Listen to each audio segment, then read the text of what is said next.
Good morning, students. Let us continue with our chapter 6, part 2, that is respiration. Okay, so before proceeding that, let us first have a quick review of the first part, that is digestion. Okay, so we have already studied in digestion process that complex food in mouth get converted into simple form, and in stomach mixes with gastric juices and converted into more simpler and the most simplest.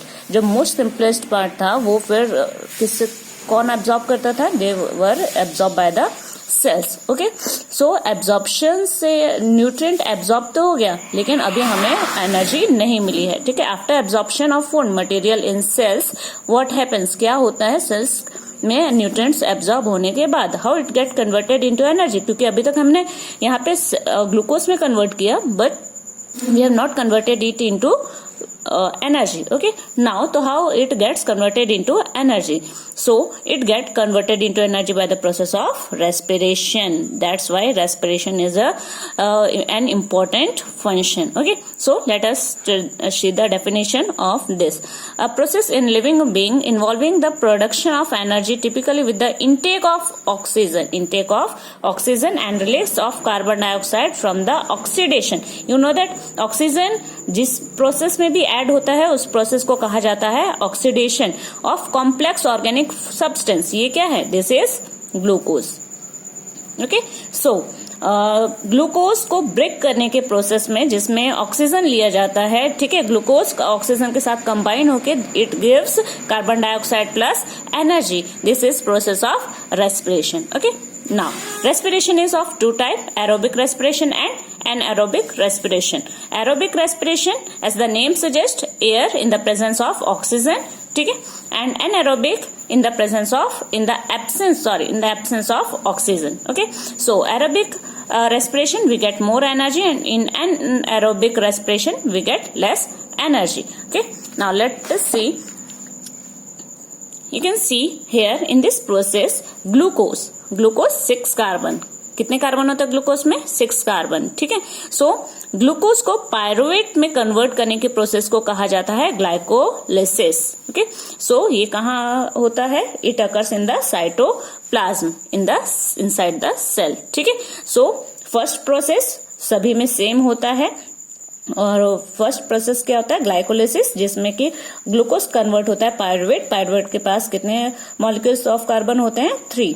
ठीक है ना, यानी कि glucose 2 pyruvate molecule में convert हो गया है ना. आगे देखिए कि in the presence of oxygen that is aerobic respiration. ये कहाँ होता है? It occurs inside mitochondria. ठीक है, सो इसमें प्रोसेस में क्या होता है? Carbon dioxide plus water plus energy. Pyruvate किस में कन्वर्ट हो जाता है? Carbon dioxide, water and energy. Now in the presence of pyruvate, in the presence of lack of oxygen की कमी, ये कहाँ होता है? इन वॉलेंट्री मसल्स. जब एक्सरसाइज करते हैं तो उस वक्त ये होता है. ठीक है, सो जब ऑक्सीजन की कमी हो जाती है मसल्स में तो क्या प्रोड्यूस करते हैं? It get converted into lactic acid plus energy. ठीक है, लेकिन इसमें एनर्जी कैसी होती है? Less energy. Last one is absence of oxygen, that is anaerobic respiration. ठीक है, तो पायरुवेट अगर एनएरोबिक रेस्पिरेशन यानी बैक्टीरिया वगैरह के, ईस्ट वगैरह के द्वारा होता है तो उसमें वो किस में कन्वर्ट कर देते हैं पायरुवेट को? Ethanol plus carbon dioxide plus energy. Okay, so less energy is produced during this process. Okay, so you can see breakdown of glucose by various pathways. You have seen these are different pathways of breakdown of glucose. First path is same and then differs. First step is same in both aerobic as well as anaerobic respiration, that is glucose is converted to pyruvate. Now mitochondria, you know that mitochondria is known as the power house of the cell. हमने अभी देखा कि जो glucose है वो mitochondria के अंदर convert होता है कार्बन डाइऑक्साइड प्लस एनर्जी में. ठीक है, यानी सबसे ज्यादा एरोबिक प्रोसेस इसमें हो रही है, यानी सबसे ज्यादा एनर्जी यहाँ प्रोड्यूस हो रही है, इसलिए कहा जाता है mitochondria is known as the power house of the cell. Okay, now you can see this here ATP is generated. ATP क्या है? It is the energy currency of the cell. अगर एनर्जी करेंसी नहीं होगी, energy ही हमें नहीं मिलेगी तो हमारा कोई भी काम नहीं होगा। ठीक है, 1 molecule of glucose produces 38 ATP molecules. Clear? Now exchange of gases in plants कैसे होता है? In plant exchange of gases occur through stomata. Stomata हम 6 क्लास से पढ़ते चले आ रहे हैं। ठीक है, तो स्टोमेटा क्या करता है? ऑक्सीजन लेता है and carbon dioxide carbon dioxide लेता है, ऑक्सीजन रिलीज करता है through the process of diffusion. Okay, so this is the process of photosynthesis, it is given here. Okay, now diffusion क्या होता है? Process of movement of molecules from a region of higher concentration to a region of lower concentration that we have studied in 9th class. Okay, through a semi permeable membrane is called diffusion. सो हर एक cell में diffusion process होता है जिसकी वजह से हमें energy मिलती है। सो एक्चुअली होता क्या है सेल के अंदर? You can see hair cell is drawn. ठीक है, कंसेंट्रेशन ऑफ ऑक्सीजन बाहर है, अभी हमने पढ़ा higher concentration to a lower concentration. ठीक है, तो सेल के बाहर ऑक्सीजन की कंसेंट्रेशन ज्यादा है और तो ये यहाँ से इनसाइड मूव करना स्टार्ट होगा और सेल के अंदर कार्बन डाइऑक्साइड का कंसेंट्रेशन ज्यादा है। सो ये जो है कार्बन डाइऑक्साइड वो बाहर तरफ मूव करना स्टार्ट होगा। ठीक है, so this is the process of photo diffusion और ये पूरे हर एक सेल में, ठीक है, मल्टी सेल्यूलर बॉडी के अंदर ईच एंड एवरी सेल के अंदर ये प्रोसेस होता है। Clear?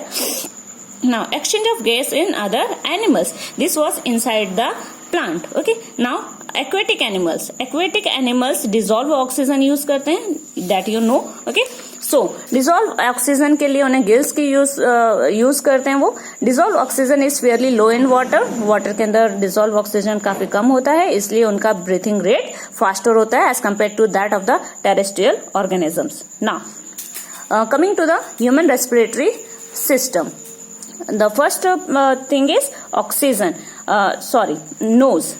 Oxygen is air is taken into the body through the nose. The air is filtered by the fine hair present inside the nose. Now you can see within the lungs, ठीक है, ये knows से यहाँ से पास हो रहा है। Now it comes to the lungs और जैसे जैसे लंग्स में आते हैं passage divide into smaller and smaller tubes which finally terminates in balloon like structures which are called alveoli. You can see here ये धीरे धीरे आके किस में कन्वर्ट हो रहे हैं? डिवाइड्स होते चले जा रहे हैं, even smaller and smaller parts and then you can see last part is alveoli. Balloon like structure में ये एंड अप हो जाता है। ठीक है, so this is known as alveoli. So now you can see they are richly supplied with blood capillaries. You can see the structure here. You can see alveoli का last part आप देख सकते हैं, ये ब्रोंक्यूल्स हैं। ठीक है, ये they are richly supplied with blood capillaries. एक तरफ से यहाँ से ये जो डार्क कलर दिख रहा है, this is when and this is artery. ठीक है, एक तरफ से ये दोनों कनेक्टेड नेटवर्क है, कनेक्ट है एक दूसरे से बिल्कुल। ठीक है, सो एक तरफ से ये जो है और कार्बन डाइऑक्साइड रिलीज करते जा रहे हैं क्योंकि अंदर जो है वो सैक है। You can see air sac present है। ठीक है, इनसाइड ये होलो पार्ट है। होलो पार्ट में क्या भरा है? It is filled with oxygen rich air. ठीक है, तो ये एक तरफ से ये जो डीऑक्सीजनेटेड ब्लड है ये क्या करता है? कैपिलरीज हैं, ये कार्बन डाइऑक्साइड को रिलीज करते जा रहे हैं और दूसरे तरफ से ये ऑक्सीजन गेन करते जा रहे हैं और आर्टरीज में आती जा रही हैं।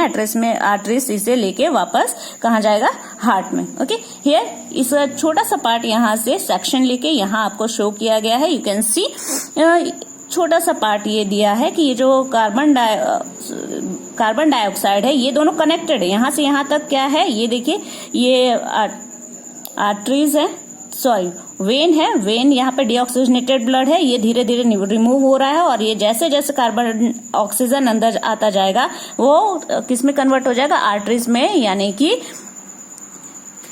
कि यहाँ पे जो ऑक्सीजन की अमाउंट है ज्यादा होता जाएगा। ठीक है, सो ये आर्टरीज में कन्वर्ट हो जाएगा। They are interconnected. Okay, so यहाँ पे जहां तक कार्बन डाइऑक्साइड धीरे धीरे जब बाहर निकल जाएगा और ऑक्सीजन अंदर आता चले जाएगा तो ये आर्टरीज में कन्वर्ट हो जाएंगे और ये फिर कहाँ पहुंच जाएगा? Again to the heart. Okay, you can see air structure, this is okay.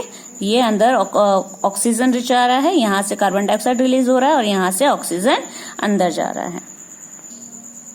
Now, for the body size of large animals, the diffusion process alone cannot take care of oxygen delivery, ठीक है, to the body parts.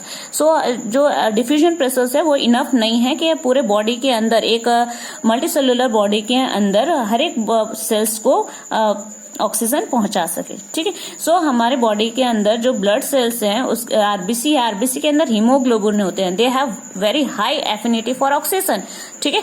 तो diffusion process से पूरे body को oxygen sufficient amount में नहीं मिल पा रहा था, इसलिए हीमोग्लोबिन क्या करता है, haemoglobin they are have high affinity, high attraction for the oxygen. तो जैसे वो ब्लड कैपिलरीज में प्रेजेंट होते हैं, जैसे कि लंग्स में पहुंचते हैं, ठीक है, ऑक्सीजन को काफी तेजी से अट्रैक्ट करते हैं और पूरे बॉडी तक पहुंचाते हैं. सो ह्यूमन बॉडी के अंदर दो प्रेशर्स की नीड होती है, एक haemoglobin and diffusion process, so that they can transport oxygen to the each and every part of the cell.